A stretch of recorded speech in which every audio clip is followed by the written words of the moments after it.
Okay, so hey guys, what's up? It's the Culture Detective here, investigating your favorite TV shows. And today I'm going to do the third video on my 2016 list week, and that is top 10 TV seasons and TV episodes of 2016. Now, these are just my opinions, okay? Okay, so I'm gonna start off by talking about the top 10 TV episodes of 2016 first. But I'm not going to talk about them for too much because I don't want to spoil them for you. So at number 10, we have Season 5, Episode 9 of Veep with Kissing Your Sister, because it's very funny. And then it's The Crown, Season 1, Episode 9, the penultimate episode of the first season with Assassins.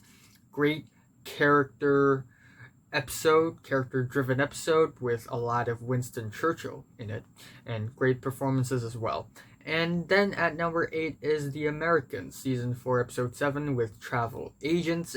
It's intense, it's dramatic, and it's entertaining. And at number 7, it's Atlanta with Season 1, Episode 7, B.A.N, where this really awkward interview takes place.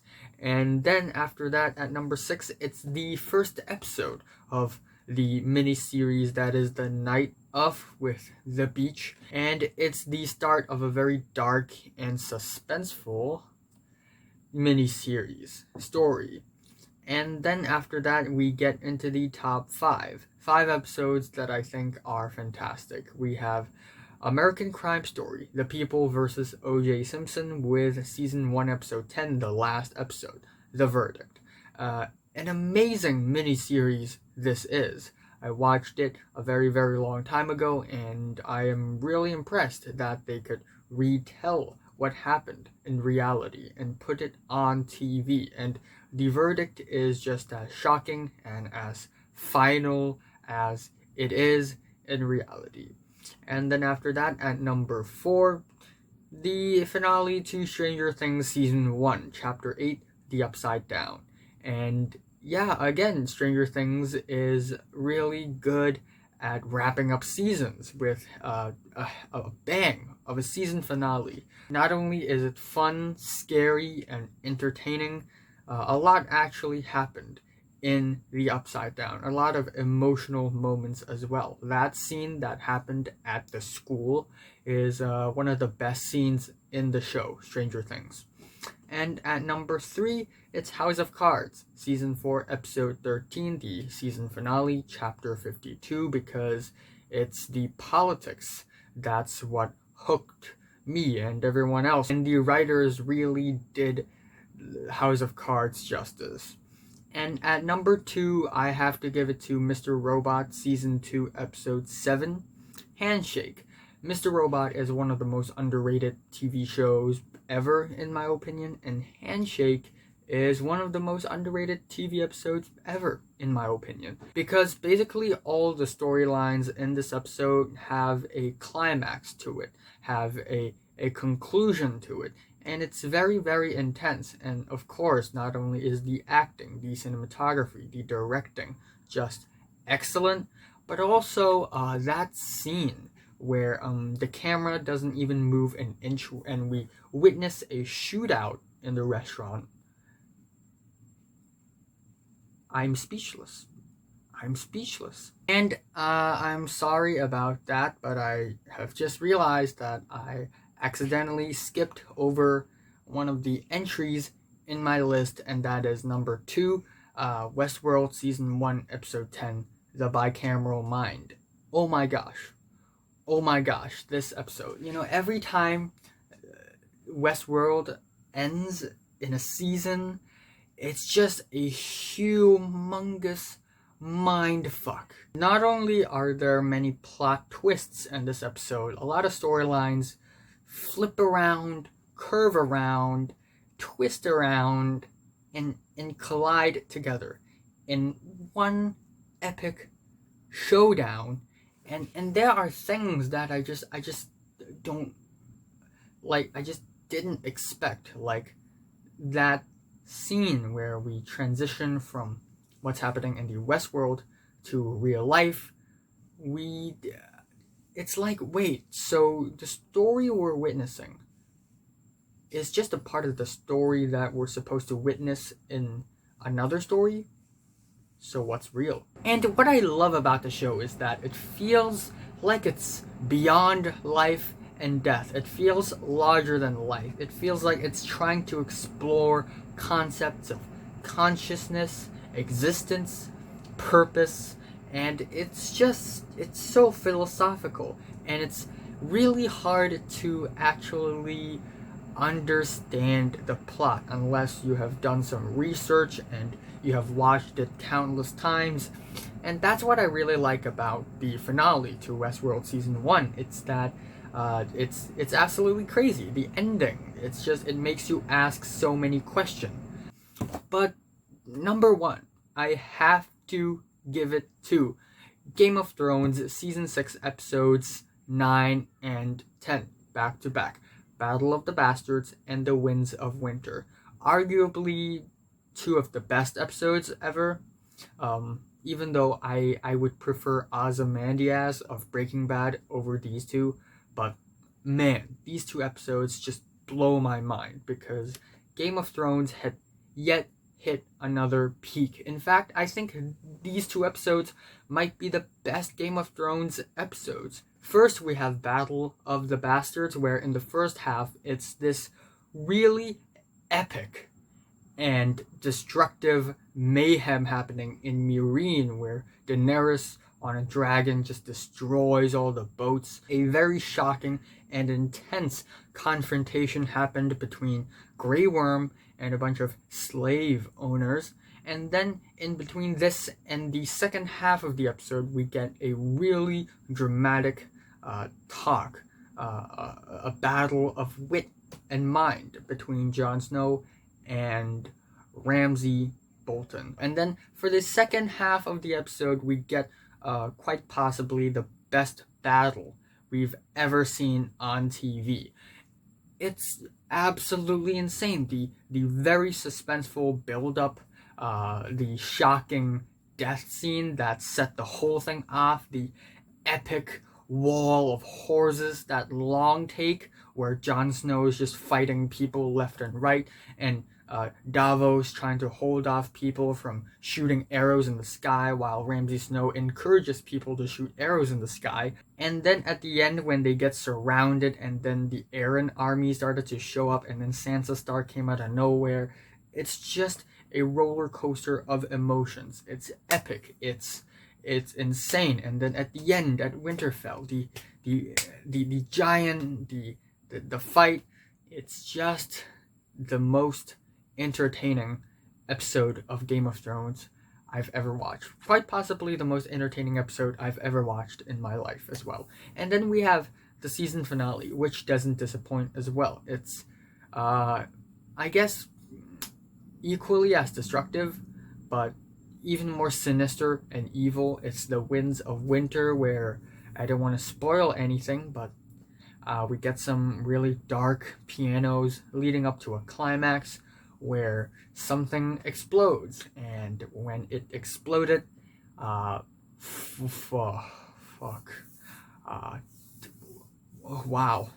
And then the episode just doesn't stop there. We have a series of crazy things happening after that as well. The assassination of someone, the revelation of someone's identity. The whole episode is just so Game of Thronesy in that it moves on with the right pace, but at the same time it doesn't feel super unrealistic. In fact, it feels shocking with just the right amount of surreality while retaining the entertainment value, and it's just a perfect balance. So yeah, that's the best episode here. Episodes 9 and 10 back to back together. And now let's talk about the best TV seasons of 2016. We get 3 honorable mentions here. The Night Manager, which is kind of smart and thought-provoking, but kind of slow-paced. We have Atlanta, Season 1, which has its really funny moments. Donald Glover is talented. We have Veep Season 5, which is also really funny. But the number 10 place is The Crown Season 1 because it is politics in the UK. It's about Queen Elizabeth, and it's a really historically accurate depiction of what it's like to be in the British royal family. And it's just really interesting to see how the British royal family system work in the 20th century. And then at number 9, it's The Americans with Season 4. Again, I don't want to spoil too much for you, but it's about a couple of Russian spies living in America, and it's scary, it's intense, it's suspenseful, and it's a solid season. Then, up next, it's a special one. It's The Night Of, one of the more interesting crime drama miniseries out there. It's about a man who wakes up suddenly to see his girlfriend dead, and it's actually really dark and disturbing, full of twists and turns. And at number 7, Stranger Things Season 1. Actually way better than I have anticipated. Not only are the storylines actually entertaining, we actually do care for the characters here, and the romance between Mike and Eleven are actually really rootable. And of course, the last 3 episodes are incredibly entertaining, especially the finale, which is very wholesome, very conclusive, but it also leads to a season 2, so we have that to look forward to.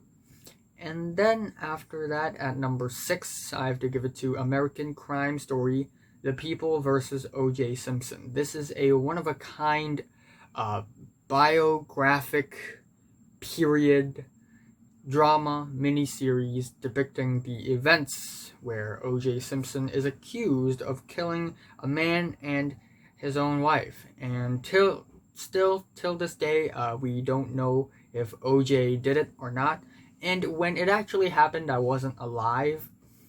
But now that I've watched it, I realize, and I'm able to grasp the craziness of the situation, because there are a lot of crazy things happening when this trial was happening, and it's just really impressive to see the writers putting something that happened from reality onto the TV screen, and in such a natural and smooth and eventful way. And at number 5, I'm gonna give it to Better Call Saul Season 1, which is basically the spin-off of my personal favorite TV show of all time, Breaking Bad.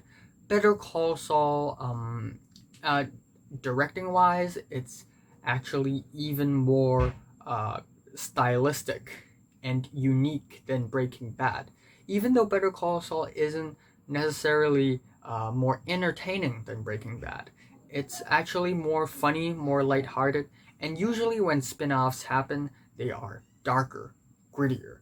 But when Better Call Saul happens, it's actually more lighthearted and more fun. And to see Saul Goodman or Jimmy McGill in the spotlight is actually really entertaining. And there are storylines that are so ridiculous that only someone like Vince Gilligan would write about. Brilliant. Just brilliant. Mike is also in the show, so I guess you have a reason to watch the show. And then after that, at number 4, House of Cards Season 4. Again, I'm a fan of the politics. Also not a fan of the politics. Again, even though there are so many obstacles thrown at Frank Underwood's face, he always has a way to get out of the situation and pretend to be a really good person, even though he is not. He's a really manipulative, cold-blooded, evil, crazy guy. Yeah. And same for his wife. And again, the politics in this is just really, really intense, really mind-blowing, really suspenseful as well, and you would never be able to grasp how intense being a politician is without watching House of Cards, because this makes politics 10 times more interesting. And then at number 3, I have to exclusively give it to Jonah Nolan and Lisa Joy with the first season to Westworld. Yeah, Jonathan Nolan is the brother of Christopher Nolan. They make some really crazy, mind-bending, twisting movies and TV shows. So here we are, Westworld, which has a plot that I've never witnessed in TV before. In season 1, there are actually 2 storylines that slowly emerge from one another. One storyline happens in the real world, one storyline happens in the theme park that is Westworld, where there are hosts, there are robots, there are AIs pretending to be humans living in the era of the Wild West. So that's actually really interesting, even though the first few episodes are really confusing, but later on when you pick up, when you finally understand what's happening, it's kind of crazy. Again, Westworld season 1, the whole thing, even though it's a little confusing, it's a little crazy, it's still very thought-provoking, and it explores consciousness and purpose and existence, and watching this TV show, it's like looking through the window to the outside world, and not knowing what the hell's going on in the outside. And at number 2, originally I'm gonna give it to Mr.Robot season 2, but since Game of Thrones season 4 is already the best TV season in the year of its release, so I have to give the second place to Game of Thrones season 6. Even though the show had gone off the books with some David Benioff and D.B. Wise still managed to pull off a really, really solid season with just a few ideas from George R.R. Martin. Episodes like Home, The Door, and the last 2 episodes are highlights, also Book of the Strangers. Even though there are slow and unrealistic moments here and there, like No One, the episode where Arya gets stabbed and she's totally fine still, but the finale is absolutely insane and absolutely shocking, and the Battle of the Bastards, it's one of the most entertaining, intense, and satisfying battles I've ever seen on TV. But still, not as amazing, in my opinion, as the number 1 spot. The TV show that I think is the best in 2016 is Mr.Robot Season 2. And it is a 10 out of 10, and it deserves a 10 out of 10. It's the most underrated TV show ever, and it's personally one of my favorite TV shows of all time. Every single episode in Season 2 feels special. There's always something entertaining about each episode, and all of them are really unique, different, sometimes really crazy, sometimes just really shocking. There are a lot of amazing montages throughout the entire season. Of course, we have the Adderall montage, which is fantastic. We have monologues, which are really well written. The dialogue, there's really weird, but they're written in a way it's actually realistic. So Sam Esmail, man, kudos to you, man. And the directing is amazing as well. The cinematography, the long takes, the weird camera angles, the lighting, they are all so fantastic, so visually pleasing. There are a lot of moments in Season 2 that are just pure mind fucks. A lot of plot twists, a lot of turns, a lot of tension cooking from behind. And I just can't say enough good things about Mr. Robot Season 2. There's an episode where the first third 1/3 of the episode is basically a parody of Full House, where we actually get the Mr. Robot opening credits, but in an 80s soap opera comedy show style, and it's absolutely genius. The handshake episode, the finale, they are all so fantastic, and it's just amazing how Sam Esmail is able to put us in Elliot's shoes, and and and when we're in Elliot's mind, it's just nothing makes sense, and you don't trust anything, because maybe that thing is not real, maybe it's just a hallucination, maybe it's just a delusion, nobody knows. And it's always so entertaining to always feel so confused and always distrusting the reality. And that's what Mr. Robot Season 2 is about, being detached from reality. And it's absolutely entertaining. So what do you think is the best TV show of 2016? Tell me in the comments. Like if you like it, hate if you hate it, and subscribe if you want more, and thanks for watching.